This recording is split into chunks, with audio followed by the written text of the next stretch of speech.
Ce matin, j'aimerais vous parler d'un cœur parfait. Ici, nous avons une petite difficulté à surmonter. Il y a quelques années, j'ai parlé sur ce même sujet à Nice avec mon frère Thomas Bress et je me suis servi de cette étude pour parler aux jeunes. Depuis, j'ai quelque peu modifié cette prédication et nous avons observé la petite difficulté suivante.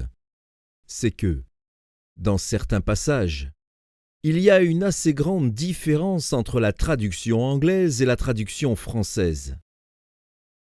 Le mieux que nous puissions faire ce matin, c'est de suivre la traduction anglaise. Nous commençons en lisant dans le premier livre des Chroniques au chapitre 28 et les versets 9 et 10. « Et toi, Salomon, mon fils, connais le Dieu de ton père. Sers-le d'un cœur entier, que ton âme y prenne plaisir, car le Seigneur sonde tous les cœurs et discerne toute forme de pensée. Si tu le cherches, il se laissera trouver par toi. Si tu l'abandonnes, il te rejettera à jamais. Regarde, maintenant le Seigneur t'a choisi, afin que tu bâtisses une maison qui soit un sanctuaire. Sois fort et agis. » Nous sommes tous dans le ministère. Et, dans un certain sens, Dieu nous a donné une maison à construire. Nous sommes en train de construire une maison qui n'est pas composée de pierres, mais nous sommes en train d'édifier pour Dieu une maison spirituelle. Son Église qui est le tabernacle dans lequel il habite. Salomon a construit pour Dieu un temple matériel et dans cette construction, il reçoit de son Père une exhortation. Il a été encouragé et exhorté par son Père de servir Dieu d'un cœur dévoué, d'un cœur parfait. Maintenant, posons-nous la question suivante. Qu'est-ce qu'un cœur parfait? Pour répondre à cette question, les Écritures nous conduiront et permettez-moi de vous dire ceci dès le commencement. Lorsqu'il est question d'un cœur parfait dans l'Ancien Testament, ce cœur parfait n'est pas un cœur sans péché. Dieu ne parle pas d'une perfection sans péché, mais surtout d'une certaine attitude de cœur. Maintenant, qu'est-ce donc un cœur parfait? Dans le sens de l'écriture de l'Ancien Testament, et pour avoir une des réponses à cette question, nous lisons ensemble vers le 2e livre des Chroniques, au chapitre 16 et les versets 7 à 10. En ce temps-là, Hanani, le voyant, se rendit auprès d'Asa, roi de Juda, et lui dit « Parce que tu t'es appuyé sur le roi d'Aram et que tu n'étais pas appuyé sur le Seigneur, ton Dieu, l'armée du roi d'Aram t'a échappé. Les Couchites et les Libyens ne formaient-ils pas une grande armée, avec des chars et des équipages en grand nombre ? Cependant le Seigneur te les a livrés, parce que tu t'étais appuyé sur lui. Car le Seigneur parcourt du regard toute la terre, pour prêter main forte à ceux dont le cœur est tout entier à lui. Tu as agi stupidement dans cette affaire, car dès à présent tu auras des guerres. » Asa, contrarié, fit mettre le voyant en prison, parce qu'il était irrité contre lui à cause de cette affaire. En ce temps-là, Asa écrasa aussi d'autres personnes parmi le peuple. Ici, nous avons une description de ce qu'est un cœur parfait. Dieu avait déjà donné de grandes victoires à ce roi, c'est-à-dire au roi Asa, et maintenant, il se trouve dans un grand danger, mais au lieu de mettre sa confiance en Dieu, il est en train de faire une alliance avec une autre nation, et c'est ainsi que le prophète vient trouver le roi et lui dit que son cœur n'est pas parfait devant Dieu, parce qu'il n'a pas mis sa confiance en Dieu. Et alors, qu'est-ce qu'un cœur parfait dans l'exemple que nous venons de lire? C'est un cœur qui place sa confiance en Dieu. Au verset 9, il y a une phrase remarquable. Quel défi est ce verset à mon cœur! Les yeux du Seigneur parcourent d'un côté à l'autre le monde entier.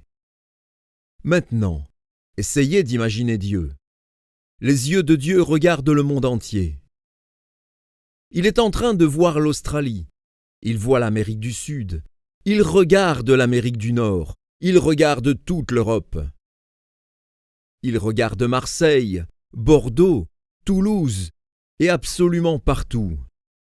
Il regarde aussi Rouen et ses yeux sont au-dessus de cette salle. Les yeux du Seigneur sont en train de regarder ce groupe que nous sommes. Qu'est-ce que Dieu est-il en train de regarder, de chercher? Voici ce que veut dire la parole. Les yeux de Dieu regardent partout. C'est afin de trouver l'homme ou la femme. Entre parenthèses, Dieu n'a aucun préjugé. Il regarde partout afin de découvrir quelqu'un qui aura confiance en lui et qui, ainsi, donnera à Dieu l'occasion de démontrer dans la vie de cette personne combien il est fort et puissant. Il montrera aussi à cette personne ce qu'il est capable de faire en sa faveur.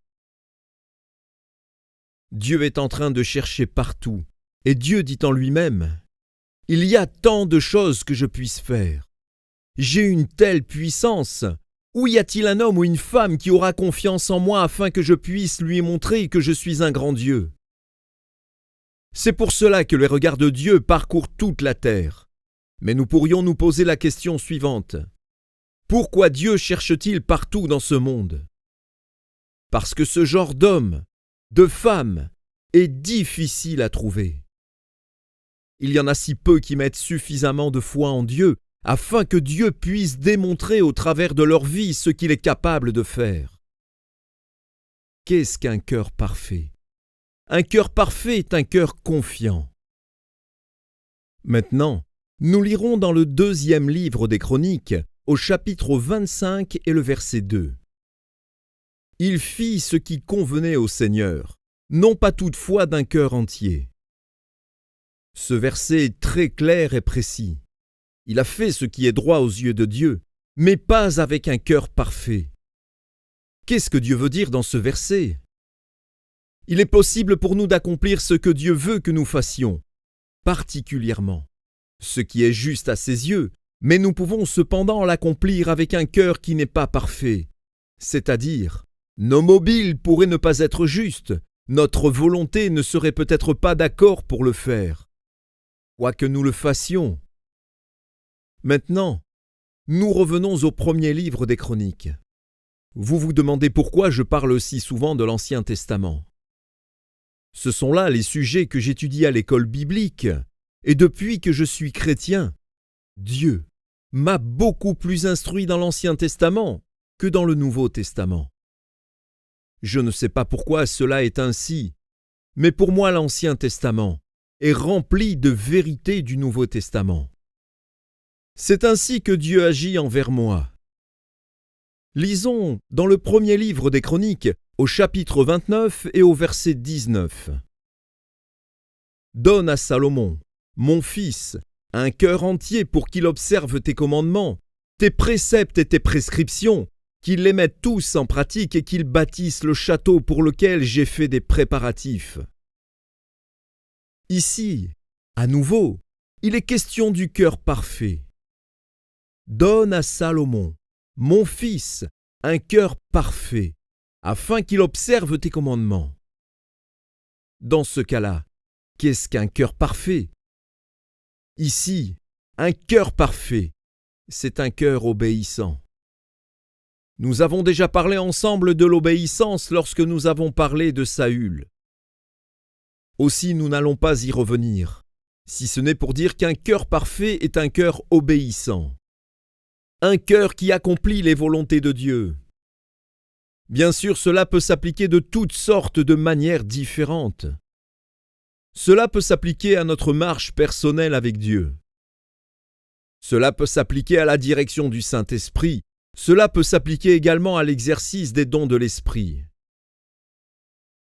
Tandis que je vous parle, Dieu peut vous donner une manifestation spirituelle, mais je ne pense pas que quelqu'un ait un don actuellement.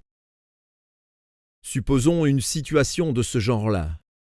Pour vous, c'est alors la question de savoir si vous obéirez ou non. Vous souvenez-vous de ce que je vous ai dit hier? Si quelque chose est révélé à l'un qui est assis, que le premier se taise. Pour cela, évidemment, il est nécessaire d'être obéissant. Voyons maintenant autre chose. Le premier livre des Rois au chapitre 11 et les versets 4 et 6. Au temps de la vieillesse de Salomon, ces femmes inclinèrent son cœur vers d'autres dieux.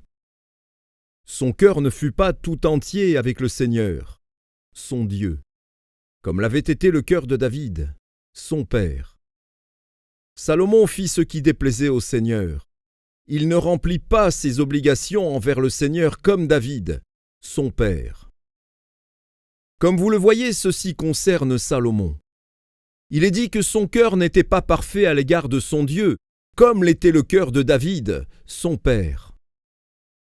Dans ce cas, qu'est-ce qu'un cœur parfait? Pour répondre, nous devons observer pour quelles raisons son cœur n'était pas parfait.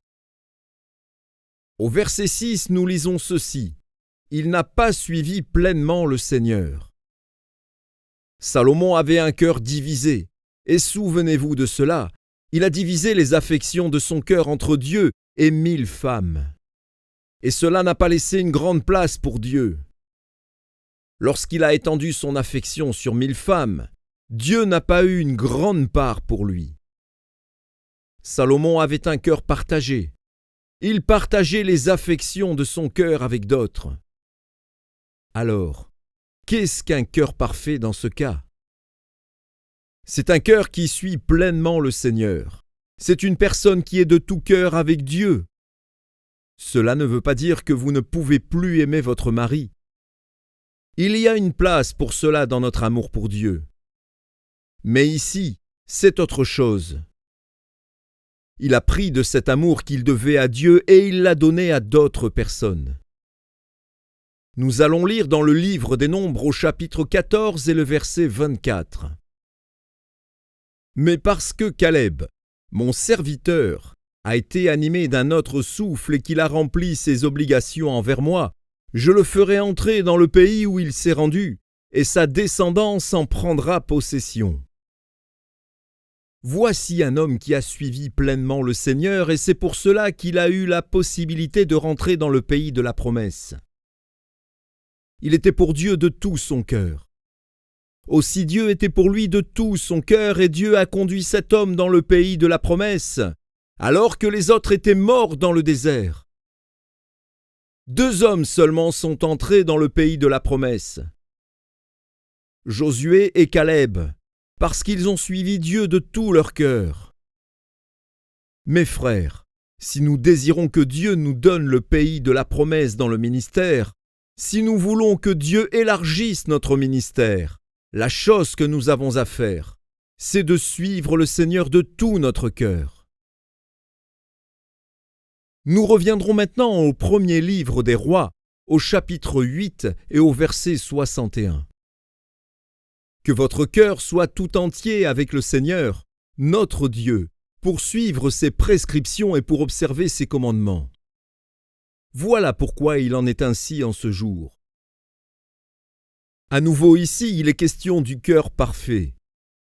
Et ce cœur parfait est en rapport avec la marche d'un homme.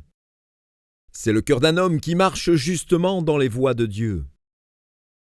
Ici, nous allons emprunter au livre du Deutéronome au chapitre 17 et les versets 18 à 20.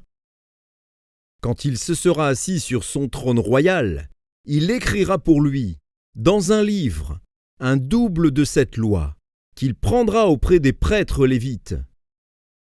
Il devra la voir avec lui et la lire tous les jours de sa vie, afin d'apprendre à craindre le Seigneur son Dieu et à observer toutes les paroles de cette loi et toutes ses prescriptions en les mettant en pratique, afin que son cœur ne s'élève pas au-dessus de ses frères et qu'il ne s'écarte du commandement ni à droite ni à gauche, afin qu'il prolonge ses jours dans son royaume, lui et ses fils, au sein d'Israël.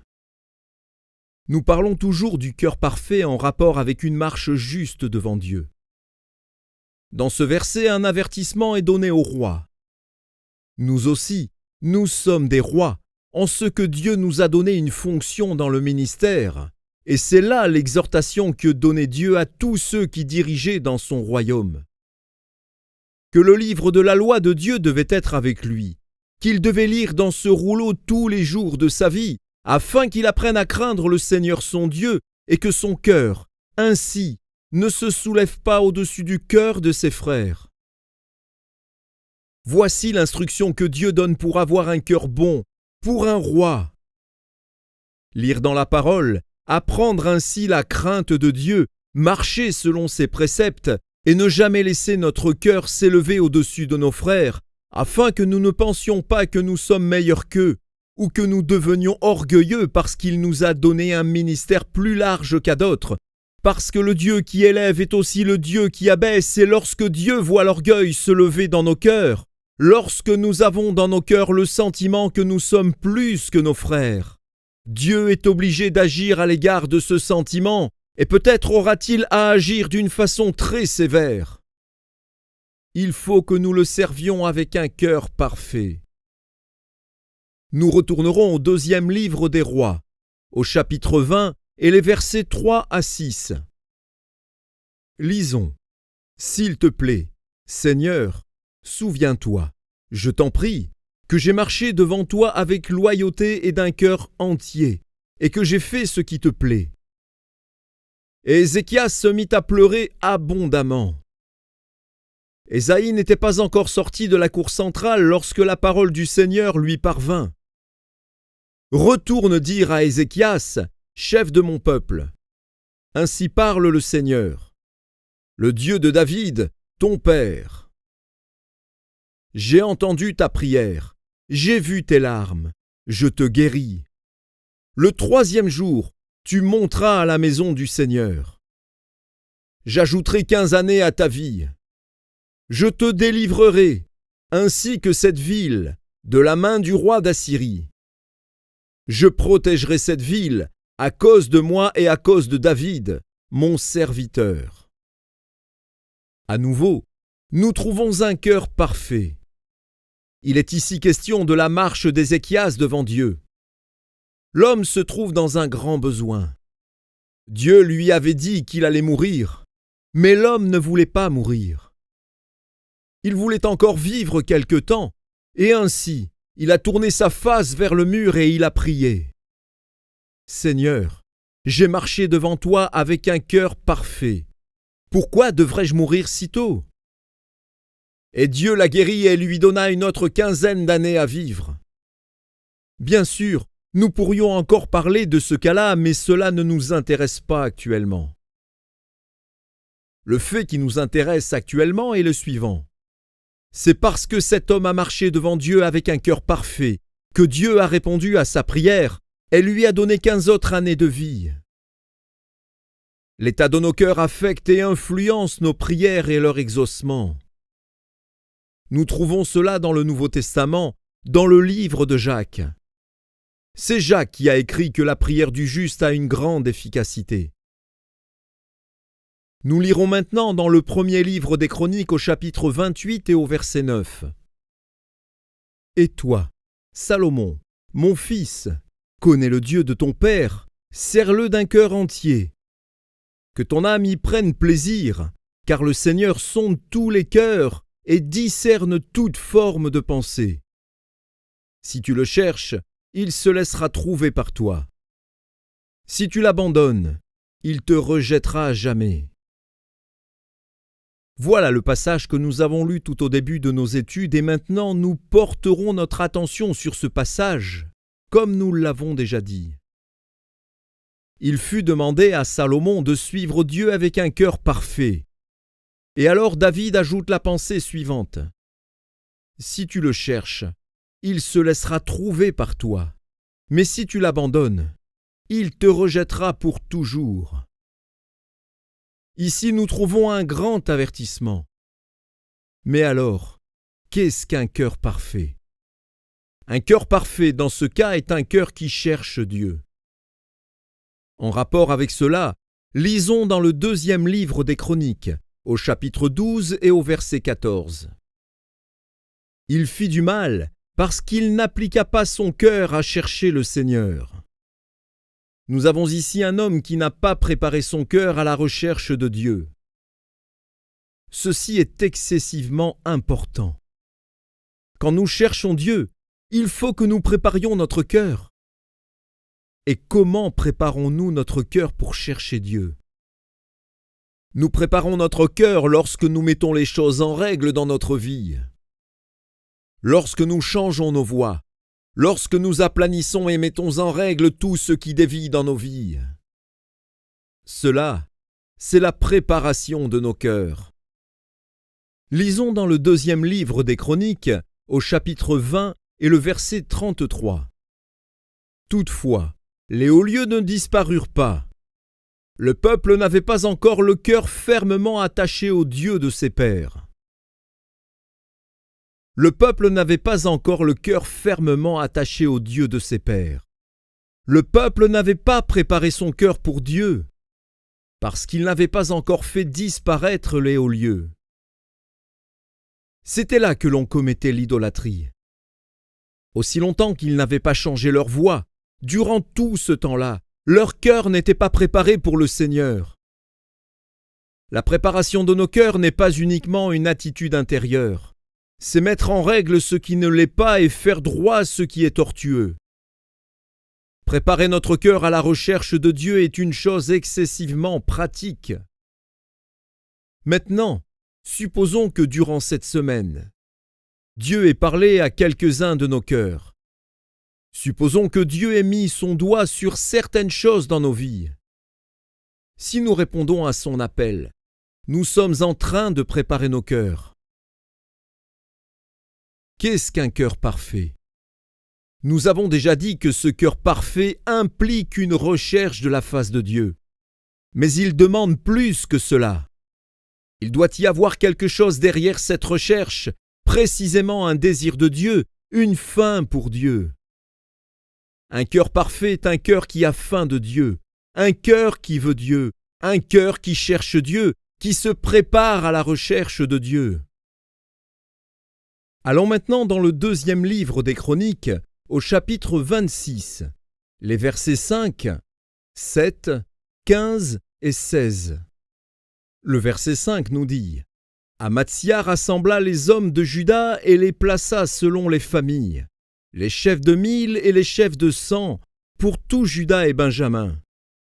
Il en fit le recensement depuis l'âge de 20 ans et au-dessus, et il trouva 300 000 hommes d'élite, aptes à porter les armes, maniant la lance et le grand bouclier. » Le chapitre 7 nous dit « Un homme de Dieu vint lui dire « Ô roi, qu'une armée d'Israël ne vienne pas avec toi, car le Seigneur n'est pas avec Israël, avec tous ses fils d'Éphraïm. » Les versets 15 et 16 nous disent « Alors le Seigneur se mit en colère contre Amatsia.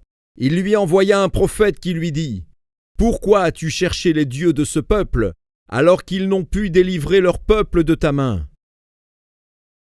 Comme il parlait, Amatsia lui dit « T'avons-nous nommé conseiller du roi ?» Finis-en. Pourquoi devrait-on te frapper? Le prophète finit en disant « Je sais que Dieu a formé le projet de te détruire, puisque tu as fait cela et que tu n'as pas écouté mon conseil. » C'est un passage très remarquable. Il concerne le roi Osias. Il a connu un commencement si remarquable et, finalement, le jugement de Dieu est tombé sur lui et cet homme est mort lépreux. Au commencement de son règne, il faisait ce qui était juste au regard de Dieu. C'était un homme qui cherchait Dieu et ici nous trouvons cette phrase que nous avons déjà vue tout à l'heure. Aussi longtemps qu'il rechercha l'Éternel, Dieu le fit prospérer. Je voudrais vous suggérer de faire de ceci la devise de votre ministère. La prospérité nous est donnée aussi longtemps que nous cherchons l'Éternel. Remarquez le verset 7. Dieu l'aida. Cette parole est une parole merveilleuse. Dieu l'aida. Dieu l'a aidé aussi longtemps qu'il a cherché Dieu. Mes frères, Dieu vous aidera, mais il faut que vous le cherchiez. Au verset 15, il est écrit « Sa renommée s'étendait au loin. Le nom du roi Osias était connu partout. » Dieu a permis que son nom s'étende partout. La raison, c'est qu'il était merveilleusement secouru par Dieu. Les hommes étaient étonnés de voir la façon dont Dieu aidait cet homme, et Dieu l'a aidé merveilleusement jusqu'à ce qu'il devienne puissant. Malheureusement, l'orgueil est entré dans son cœur et alors les circonstances ont changé. Pourquoi cet homme a-t-il prospéré? Parce qu'il a cherché Dieu. Pourquoi Dieu l'a-t-il aidé? Parce qu'il a cherché Dieu. Pourquoi sa renommée se répandait-elle partout? Parce qu'il a cherché Dieu. Pourquoi Dieu l'a-t-il merveilleusement secouru? Parce qu'il cherche à Dieu. Pourquoi est-il devenu si puissant? Parce qu'il cherche à Dieu. Pourquoi est-il mort lépreux? Parce qu'il est devenu orgueilleux et qu'il ne chercha plus Dieu. Mes amis, quel avertissement, quel défi, quelle vision! Cela nous donne des grandes possibilités que nous avons, vous et moi, si nous cherchons Dieu de tout notre cœur et avec un cœur parfait. Mais qu'est-ce qu'un cœur parfait? C'est un cœur qui a confiance en Dieu. C'est un cœur qui a des mobiles justes. C'est un cœur qui est obéissant. C'est un cœur qui est entièrement au Seigneur. C'est un cœur qui marche droit dans les voies de Dieu. C'est un cœur qui a soif de Dieu. C'est un cœur qui cherchera toujours le Seigneur. Et maintenant, pour terminer, nous relirons notre texte du début, qui se trouve dans le premier livre des Chroniques au chapitre 28 et les versets 9 et 10. « Et toi, Salomon, mon fils, connais le Dieu de ton père, sers-le d'un cœur entier. Que ton âme y prenne plaisir, car le Seigneur sonde tous les cœurs et discerne toute forme de pensée. Si tu le cherches, il se laissera trouver par toi. Si tu l'abandonnes, il te rejettera à jamais. Regarde, maintenant le Seigneur t'a choisi, afin que tu bâtisses une maison qui soit un sanctuaire. Sois fort et agis. » Voici pour vous un avertissement et un défi de la part de Dieu. Que Dieu vous bénisse, mes frères. J'espère avoir contribué quelque peu à l'épanouissement de vos vies et de vos ministères, avec l'aide de Dieu et la puissance du Saint-Esprit.